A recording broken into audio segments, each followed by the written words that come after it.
Le conflit invincible. Une citation de sœur Ellen G. White. Éphésiens 6, verset 14. Tenez donc ferme. Ayez à vos reins la vérité pour ceinture. Revêtez la cuirasse de la justice. L'ennemi poursuit chacun de nous. Si nous voulons résister aux tentations qui nous assaillent de l'intérieur comme de l'extérieur, nous devons avoir la certitude d'être du côté du Seigneur, d'avoir sa vérité dans nos cœurs, prête à sonner l'alarme et à nous pousser à l'action contre tout ennemi. Sans cette défense, nous serons parmi les ennemis invincibles comme un roseau courbé par la tempête, agité par les vents et secoué en tous sens. Mais si le Christ demeure en notre âme, nous pourrons être fermes dans le Seigneur et dans sa force toute puissante. L'esprit peut se développer et s'énoblir. Il devrait être inspiré à méditer sur les choses célestes. Nos capacités devraient être cultivées au maximum. Sinon, nous n'atteindrons pas les normes divines. Si l'esprit n'est pas dirigé vers le ciel, il devient une proie facile pour les tentations de Satan. L'ennemi le presse à s'engager dans des projets et des entreprises terrestres n'ayant aucun lien particulier avec Dieu.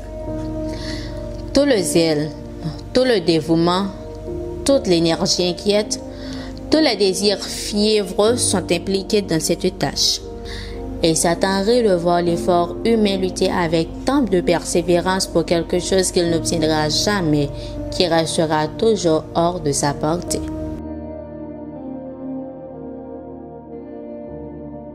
Par certains côtés, nous devons d'être indépendants et de compter sur nous-mêmes. Mais là, l'ennemi nous attend avec ses pièges trompeurs et l'orgueil prend la place de l'humilité.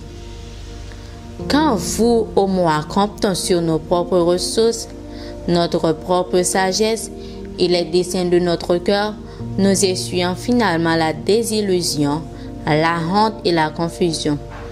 Nous marchons vers une victoire certaine seulement si nous nous unissons étroitement à Dieu et portons toute l'armure de la justice. Il est aussi essentiel de sentir le pouvoir de la vérité que d'y croire. Elle doit avoir sur l'esprit une influence constante et ferme. Mais on favorise les rêvasseries qui bloquent la voie aux principes solides et sérieux du ciel. Nous donnons la préséance aux choses de cette vie plutôt qu'aux intérêts de la vie future, immortelle. L'ordinaire et le terrestre tuent le sens de l'éternel. Il n'y a qu'une sauvegarde contre les séductions et les pièges de Satan. C'est la vérité telle qu'elle est en Jésus. La vérité semée dans le cœur, nourrie par la vigilance et la prière, nourrie par la grâce du Christ, nous donnera le discernement. La vérité doit habiter dans le cœur. On doit en ressentir la puissance malgré tous les enchantements séduisants de Satan. La vérité peut purifier, guider et bénir l'âme. Telle doit être à votre expérience et la mienne. Levez vos yeux en haut, page 341, paragraphe 2 à 6.